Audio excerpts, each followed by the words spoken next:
amantiin tokko dhaabbanni amantii tokko kan inni ittiin madaalamu barreeffama seera barreeffamaan qabuuni jechuudha. Kiristaanummaan kan ittiin madaalamu macaafa qulqulluutiin yookiin immoo islaamummaan kan inni ittiin madaalamu quraanaa fi barreeffamoota amantiin kun qabuutiin madaalama jechuudha. Malee namni dhuunfaan hojii inni hojjeteetiin namni tokko yookiin namni lama hojii hammeenyaa hojjeteen amantiin tokko maqaa dhahamuu hin danda'u. Isinii galee isa kan akkasiin hubattan hin barbaada.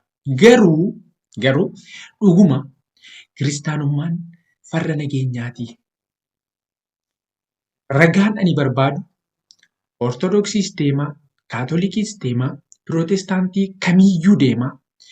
Miseensa ofii humnaan, rasaasaan, doorsisaan of as kana hordofuu qabdaa jedhee dhaabbanni amantii kiristaanaa hawaasa doorsisu jira taanaan, seera barreeffamaan qabu jira taanaan, namni tokko koomentii jalatti ani nan beekanaan jechuutiin na beeksisaa, na sobsiisaa. Hin jiru gonkumaan argitan. Hin jiru gonkumaan argitan waan akkasii jechuudha. Sababni isaa maaliifi? Kiristoostu nagaadha waan ta'eef warri Kiristoosin hordofan bakka deeman hundumattiyyuu nageenya labsu. Mootummaan tokko nageenya labsa jedhamee biyya tokko keessatti lolli hin jiru jedhamee miidiyaa irratti utuu beekame garuu nageenyi jedhame sun yaada uummataa rasaasaan ukkaamsuudhaan humnaan yaada uummataa ukkaamsuudhaan fedhii uummataa humnaan ukkaamsuudhaan uummatni as achi akka hin sochoone gochuudhaan nageenya argamu taanaan gonkumaa kun nagaan jedhamu. Kun nagaan jedhamu. Nagaan bilisummaa yaadaa gaafa hawaasni qabatee siyaasa barbaade hordofuuf, amantii barbaade hordofuuf gaafa namni mirga qabaate gaafa sana mootummaan tokko mootummaa nagaa labsuudha jedhama. Hawaasaaf mirga filannoo ofiitiin siyaasas ta'e amantii of barbaadan hordofuuf mirga namaaf laate gaafa sana qofa nageenya labsaa jechuun danda'ama. Rasaasaan hawaasa yaada hawaasaa dhorkitee nageenyaati jettu gonkumaa hin jiru gonkumaa jechuudha. Kiristaanummaan kanarraa walaba. Kanaaf iyyuu nageenya addunyaa kanaatiif kiristaanummaan waan filannoo hin qabnedha. Kiristoosin hordofuu waan filannoo hin qabnedha kan nuti jennuuf kanaaf jechuudha. Kanaaf kan nuti akkasii. Islaamummaan nageenya addunyaa kanaatiif eessatti rakkoo kan inni qabu naan jechuu dandeessu. Rakkoo guddaa qaba. Islaamummaan nageenya addunyaa keenyaaf rakkoo guddaa qaba. Namni tokko amantii islaamummaa fudhatee islaamummaa keessaa bahuuf yaannaan ni ajjeefama. Kun jibba islaamummaaf waan qabuuf osoo hin taane barumsa islaamummaan barsiisu. Namoonni hedduun isaanii islaamummaan dhugaa akka hin taane hubataniituma otoo jiraniiti garuu lubbuu isaaniif sodaatanii islaamummaa gadhiisuu dadhabanii achuma keessa taa'u. Namoonni kun nagaa qabu gonkumaa nagaa hin qaban, nagaa sammuu hin qaban, nagaa mooraalii hin qaban. Sababni isaa maaliif? Mirga fedhii ofii hordofuu hin qaban waan ta'eef jechuudha. Kana eessaa fiddeetu jettee naan jechuu dandeessu. Sunaan An-Nasaa'i hadiisa 459 irratti maal jedhaa?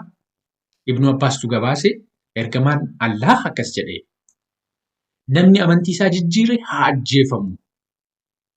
Kun sahiidha. Namni amantii isaa jijjiire haa ajjeefamu. Kanaafiyyuu nageenya labsaare? No, gonkumaa. Achuma hadiisuma kana Sunaan An-Nasaa'i irratti Umar akkas jechuudha. Ergamaan Rabbii akkana jechuu isaan dhagahee jedha.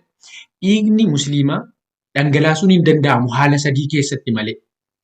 Nama erga fuudhee booda zinaa raawwatu yookiin saalqunnamtii raawwatu yookiin kan itti yaadee nama ajjeese.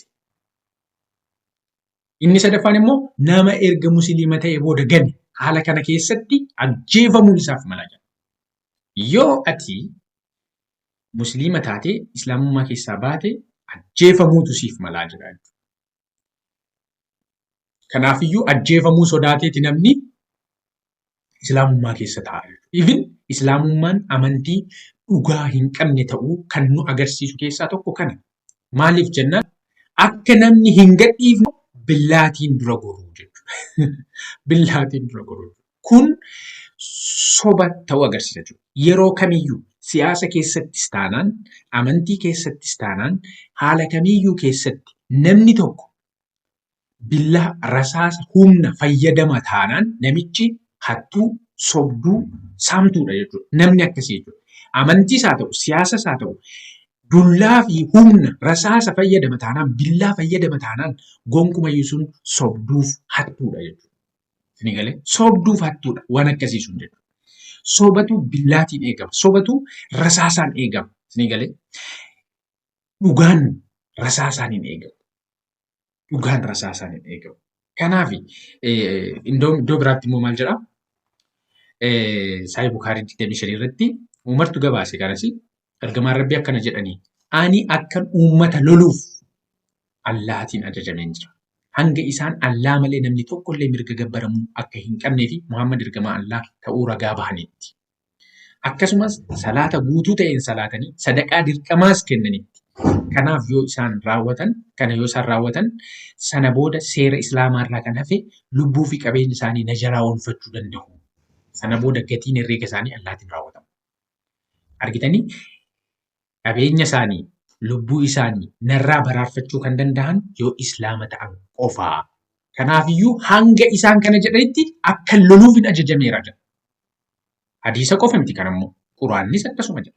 Suuraa 8 ayat 39 irratti hanga fitnaan yookiin shirkiin hin argamnee fi amantiin hundi isaa Rabbiif ta'utti isaaniin lolaa jedha. Isaaniin lolaa. Kufrii irraa yoo dhorgaman dhugumatti Rabbiin waan isaan dalagan argaadha jedha. Isaaniin lola hamma namni musliima ta'u. Islaamummaan jalqabas lolaan babal'ate. Islaamummaan har'as lolaan babal'ata. Doorsisaan nama ajjeesuudhaan dhiiga dhangalaasuudhaan kanaan babal'ata. Kanaaf nageenya wanti jedhu Islaamummaa ayidiyooloojii Islaamummaa keessa hin jiru gonkumaa hin jiru. Kiristoos akkas jedhe. Waa'ee kanaa yoo ilaalchise Kiristoos akkas jedhe.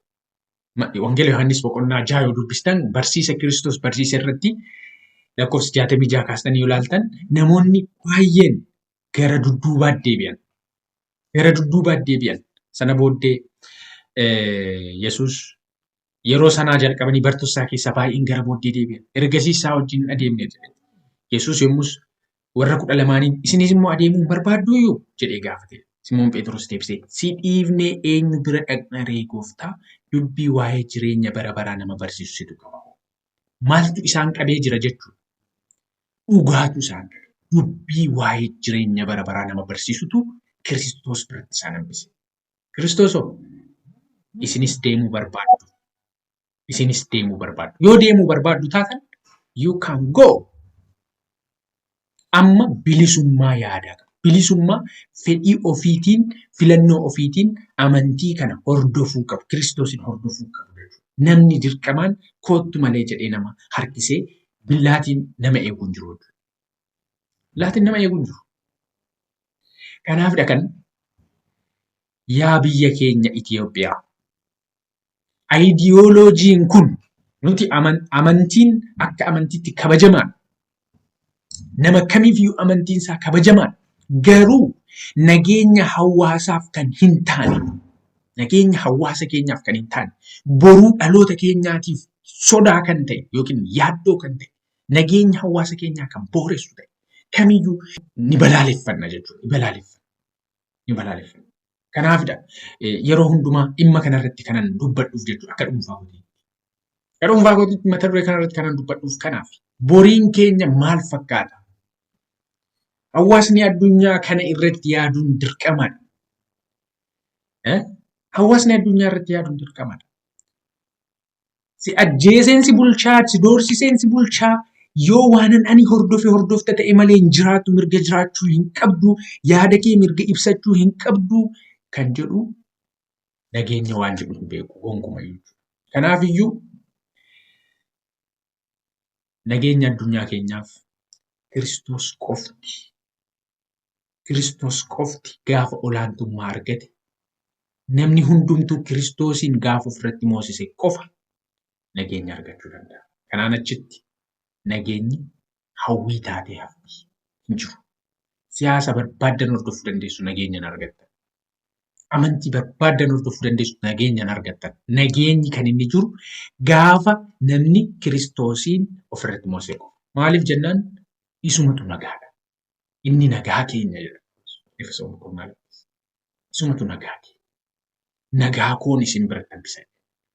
Ana qabamtanii nagaa akka qabaattaniif kana isinitti himee jedha Yesuus. Nagaa.